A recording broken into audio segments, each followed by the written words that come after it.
তিন দিন ধরে মৃত যুবকের চিকিৎসা চালানোর অভিযোগ উঠল মালদার একটি বেসরকারি নার্সিং হোমে এবং জেলা স্বাস্থ্য দপ্তরে অভিযোগ জানানোর পর এই বেসরকারি নার্সিং হোমের এমন কর্মকাণ্ডের পর্দা ফাঁস হয়ে গেল।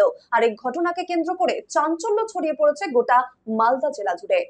24 বছরের যুবক সাকিরুল ইসলাম গলব্লেডারে পাথরের চিকিৎসা করতে মালদা কালিয়াচক থানার সুজাপুরে 12 নম্বর জাতীয় সড়কের ধারে এক ঝাঁচকচকে বেসরকারি নার্সিংহোমে ভর্তি হন। নার্সিংহোমের কর্তব্যরত চিকিৎসক মাইক্রোসার্জারির মাধ্যমে গলব্লেডার অপারেশন করার পরামর্শ দেন। সেই পরামর্শে মানিকচক কলেজের দ্বিতীয় বর্ষের ছাত্র সাকিরুল অস্ত্রোপচারে রাজি হয় পরিবার। সেই মতো শনিবার সন্ধ্যায় অস্ত্রোপচারও হয়। পরিবারের সদস্যদের অভিযোগ, অস্ত্রোপচারের পর সাকিরুলের সঙ্গে দেখা করতে দেওয়া হয়নি তাদের। এমনকি চিকিৎসকও পরিবারের সদস্যদের জানান সাকিরুল সুস্থ রয়েছে। 3 দিন কেটে গেলেও নার্সিংহোম কর্তৃপক্ষ সাকিরুলের সঙ্গে পরিবারের কোনো যোগাযোগ করতে দেওয়া হয়নি। এমন অবস্থায় সাকিরুলের পরিবারের সদস্যদের সন্দেহ হয়। এরপরে জেলা স্বাস্থ্য দপ্তরের অভিযোগ জানালে স্বাস্থ্য দপ্তরের কর্তারা নার্সিংহোমের তদন্তের জন্য যান। সেখানে গিয়ে স্বাস্থ্য দপ্তরের প্রতিনিধিরা জানতে পারেন সাকিরুলের মৃত্যু হয়েছে অপারেশন টেবিলেই। গোলব্লাডারে পাথর ছিল, পাথরের অপারেশন করার জন্য মাধ্যমে ওই সুজাপুর রয়্যাল নার্সিংহোমে অ্যাডমিশন হয়েছিল। শুক্রবার অ্যাডমিশন ছিল, শনিবার তার অপারেশন হয়েছে। অপারেশন হওয়ার সময় সে এতে অপারেশন টেবিলে মারা গেছে। ওই 2 দিন থেকে ওই নার্সিংহোম কর্তৃপক্ষ বলছে যে আপনাদের পেশেন্ট বেঁচে আছে, কোনো অসুবিধা নাই, আইসিইউতে ভর্তি আছে, জ্ঞান ফিরেনি, এই বলে 2 দিন কাটাচ্ছে।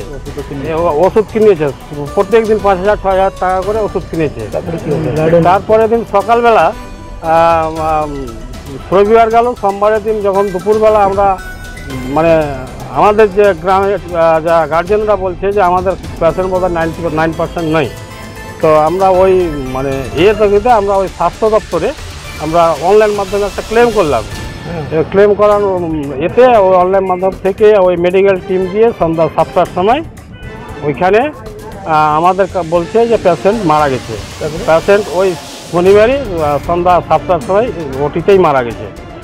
এবার ওই মৃত্যু রোগীকে নিয়ে নার্সিংহোম কর্তৃপক্ষ ওখানকার যে ডাক্তারবাবু বা স্টাফরা আছে তারা বারবার বলছে যে পেশেন্ট বেঁচে আছে বলে ওই বিল বাড়াতেই থাকছে। কত টাকা নেওয়া হয়েছে এখন অবধি আমাদের কাছ থেকে টাকা 55,000 টাকা বিল উঠেছিল শনিবার থেকে।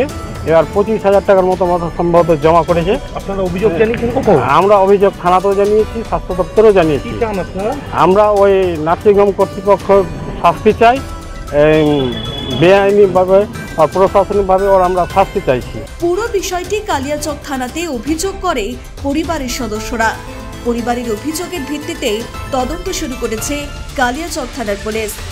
সাকিরুলের মৃতদেহ পুলিশ উদ্ধার করে আজ মালদা মেডিকেল কলেজ হাসপাতালে ময়না তদন্তের জন্য পাঠায়। বিজেপির অভিযোগ, অসাধু কিছু প্রশাসনিক কর্তাদের সঙ্গে এই সমস্ত নার্সিংহোম কর্তৃপক্ষ যোগাযোগ রেখে একের পর এক দুর্নীতি করে টাকা রোজগার করছে। প্রশাসন সম্পূর্ণ মুখ ফিরিয়ে আছে বলেই স্বাস্থ্য ব্যবস্থায় এই প্রতারণা চালাতে পারছে অসাধু নার্সিংহোম কর্তৃপক্ষ। সরকারি হাসপাতালে গিয়েও তাদেরকে নানা রকমভাবে আর প্রতারণা করছে একটা বিরাট চক্র। এবং কি হচ্ছে, মানুষ অপারেশন করতে গিয়ে মারা যাচ্ছে, তার বডি আইসিইউতে রাখা হচ্ছে, সিসিইউতে রাখা হচ্ছে বলে 2 দিন 3 দিন পর সেই মরা মানুষের বিল নেওয়া হচ্ছে। এবং পরবর্তীতে যখন তারা প্রশাসনিক লোকের কাছে যাচ্ছেন তখন দেখছে ঠিকই তাদের পেশেন্ট আর 2 দিন 3 দিন আগে মরে যাচ্ছে। সম্পূর্ণ স্বাস্থ্য ব্যবস্থা ভেঙে পড়েছে। অসাধু কিছু প্রশাসনের লোকের সঙ্গে এই সমস্ত বেসরকারি নার্সিংহোম যোগাযোগ রেখে একের পর এক দুর্নীতি করে টাকা রোজগার করছে। এবং প্রশাসন সম্পূর্ণ মুখ ফিরিয়ে আছে বলে এবং মমতা ব্যানার্জি সরকার তাদের সঙ্গে আছে বলে স্বাস্থ্য ব্যবস্থায় এই প্রতারণা মানুষ চলাতে সাহায্য করছে এবং মানুষকে সম্পূর্ণভাবে নিংড়ে নিয়ে তারা বুক ফুলিয়ে সমাজের ওপর ঘুরে বেড়াচ্ছে। তৃণমূলের পাল্টা দাবি, স্বাস্থ্যকর্তারা যথেষ্ট সতর্ক, যে ঘটনা ঘটছে তারপর তদন্ত করে যথাযথ ব্যবস্থা গ্রহণ করা হবে। এর আগেও পশ্চিমবাংলায় এই ধরনের প্রতারণা তদন্ত করে শাস্তির নজির রয়েছে। আর যে কমপ্লেনটা হয়েছে, বাংলার স্বাস্থ্য প্রশাসক যারা রয়েছেন, হেলথ ডিপার্টমেন্টের যারা আধিকারিক রয়েছেন, আপনারা রেস্ট অ্যাসিওর থাকুন, তারা সঠিকভাবে তদন্ত করে যারা দোষী তাদেরকে আইনানুগ শাস্তির ব্যবস্থা তারা করবেন। এর আগেও এই ধরনের যে কমপ্লেন জমা পড়েছে তাতে মানে ডিসিপ্লিনারি অ্যাকশন যেভাবে নেওয়া হয়েছে তাই সেটা বাংলার বুকে নজির সৃষ্টি হয়েছে। যদিও বিষয়টি সম্পর্কে নার্সিংহোম কর্তৃপক্ষ কোনো মন্তব্য করতে অস্বীকার করেন। মালদা থেকে মাধব কুমার মণ্ডলের রিপোর্ট, নিউজ বর্তমান।